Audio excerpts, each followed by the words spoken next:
AP వ్యాప్తంగా కదం తొక్కిన అంగన్వాడీలు కలెక్టరేట్ల వద్ద ధర్నాలు నిరసనలు వేతనాలు పెంచాలని డిమాండ్. చంద్రబాబు దివాలాకోరు రాజకీయాలు చేస్తున్నారు.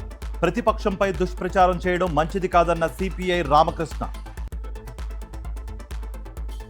విజయవాడలో సిపిఐ ఆధ్వర్యంలో రౌండ్ టేబుల్ సమావేశం. ప్రశ్న రావణ్పై యూఏపీఏ చట్టం పెట్టడంపై నేతల నిరసన. మరి కాసేపట్లో ఖమ్మం జిల్లాలో రేవంత్ రైతు ఆశీర్వాద సభ. రైతు భరోసా చివరి విడత నిధులు విడుదల చేయనున్న సీఎం. రాజ్నాథ్ సింగ్ కు జన్మదిన శుభాకాంక్షలు తెలిపిన వైఎస్ జగన్. కేంద్ర మంత్రి ఆయుర ఆరోగ్యాలతో వర్ధిల్లాలంటూ ట్వీట్. ఏపీలో మళ్లీ మొదలైన యూరియా కష్టాలు. విజయనగరం జిల్లాలో ఎరువుల కోసం క్యూ, అధికారులతో వాగ్వాదం.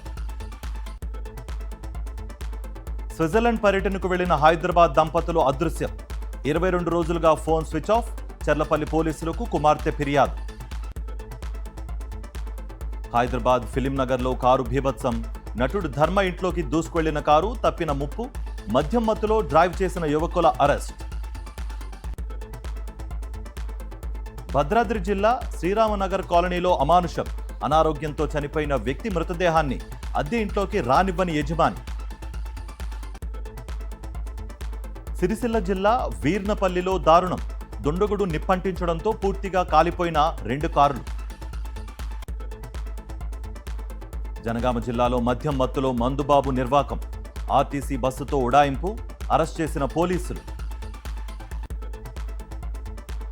గచ్చిబౌలి అల్ సబా రెస్టారెంట్లో ఫుడ్ సేఫ్టీ అధికారుల తనిఖీలు. వాష్రూమ్ పక్కనే రోటీల తయారీ. ఈగల మధ్య ఆహారం నిల్వ. అనంతపురం జిల్లాలో చైన్ స్నాచర్లకు బుద్ధి చెప్పిన గ్రామస్తులు. దేహశుద్ధి చేసి పోలీసులకు అప్పగించిన కమలపాడు వాసులు.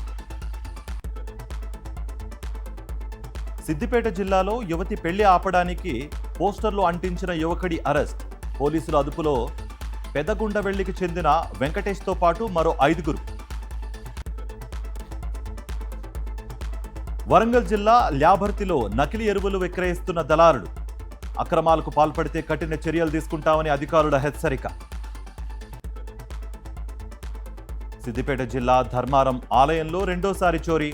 హార్డ్ డిస్కులతో సహా కెమెరాలను ధ్వంసం చేసిన దుండగులు. ఎగువన భారీ వర్షాలతో తుంగభద్ర డ్యాంకు పెరిగిన వరద. ఊపిరి పీల్చుకుంటున్న తెలుగు రాష్ట్రాల అన్నదాతలు.